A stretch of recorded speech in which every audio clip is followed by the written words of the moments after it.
Hello family, ఎలా ఉన్నారండి? అందరూ బాగున్నారా? నేనైతే చాలా బాగున్నానండి. ఇది సండే రోజు వ్లాగ్ అండి. నేను చిన్న సిల్వర్ గిన్నెలో అయితే కొన్ని బియ్యం తీసుకొని అందులోనే కొన్ని పెసరబద్దలు వేసి కడిగి పొయ్యి మీద పెట్టుకున్నానండి.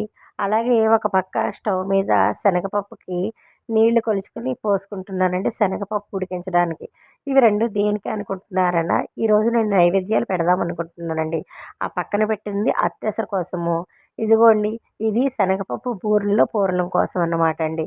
ఈ పక్కన నేను ఒక స్టీల్ గిన్నె తీసుకుని అందులో ఒక నిమ్మకాయ అంత చింతపండు, అలాగే ఒక టమాటా, 3, 4 పచ్చిమిరపకాయలు చీల్చుకొని వేసుకున్నాను. అలాగే కాసింత కరివేపాకు, పసుపు, ఉప్పు అన్నీ కూడా వేసేసుకుంటున్నానండి. వేసేసుకుని ఇప్పుడు ఈ శనగపప్పు ఉడుకుతోంది కదండీ! ఈ ఉడుకుతున్న శనగపప్పులో వచ్చిన నీళ్ళని నేను అందులోకి వడకట్టుకుంటానండి. ఆ శనగ నీళ్ళు మన సాంబార్లు, పప్పు పులుసులు వీట్లి కంటే కూడా ఎంతో రుచిగా ఉంటుందండి. దీన్ని కట్టుచారు అని కూడా అంటారండి. ఇదిగో ఈ పక్కనే నేను మినపప్పు నానబెట్టుకున్నాను కదండీ! బూరెలో తోపుకి.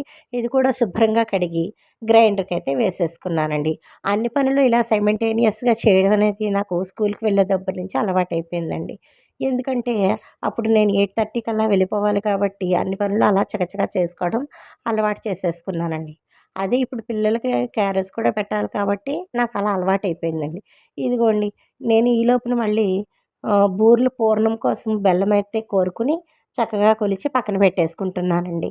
ఇదిగోండి, మిగిలిన కూరని మనము ఈ తోపులో అయితే కలుపుకుంటామండి.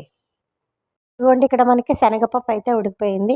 ఇప్పుడు ఈ శనగపప్పుని నేను ఈ అన్నీ వేసి పెట్టుకొని ఉంచుకున్న చారు గిన్నెలోని వంపేసుకున్నానండి. వంపేసుకున్నాక శుభ్రంగా ఈ శనగపప్పును తీసుకెళ్ళి ఒక గుడ్డ మీద చల్లారబెట్టుకుంటానండి. ఫ్యాన్ కింద పెట్టుకుంటానండి. కాసేపు ఆరితే ఏమన్నా తడి ఉంటే పోతుందన్నమాట. ఈలోపు నేను కుక్కర్ చూస్తున్నారు, విజిల్ వస్తుంది. అది ముద్దపప్పు అండి. ఈ పప్పు కోసం అనేసి నేను కుక్కర్ అయితే పెట్టుకున్నానండి. ఈలోపు ఆ కూరని తీసుకువెళ్ళి నేను బెల్లం పాకం పట్టించుకుంటున్నాను. పక్క పొయ్యి మీద శనగ నీళ్ళ చారు అయితే కూడా పెట్టేసుకున్నానండి.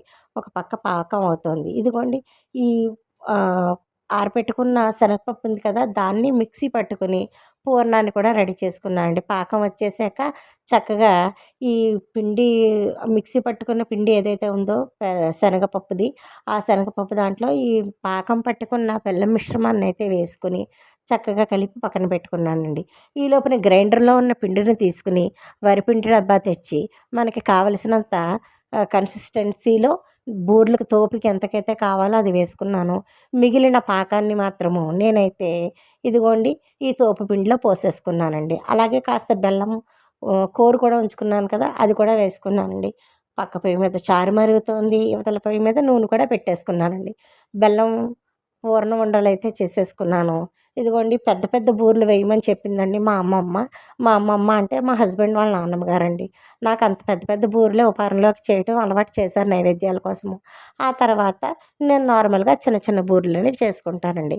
ఈ మనం బూరెలు చేసేటప్పుడు నైవేద్యాల్లో పెట్టుకునేటప్పుడు నాకు యాలక్కాయలు అవి వేయకూడదు అని చెప్పిందండి.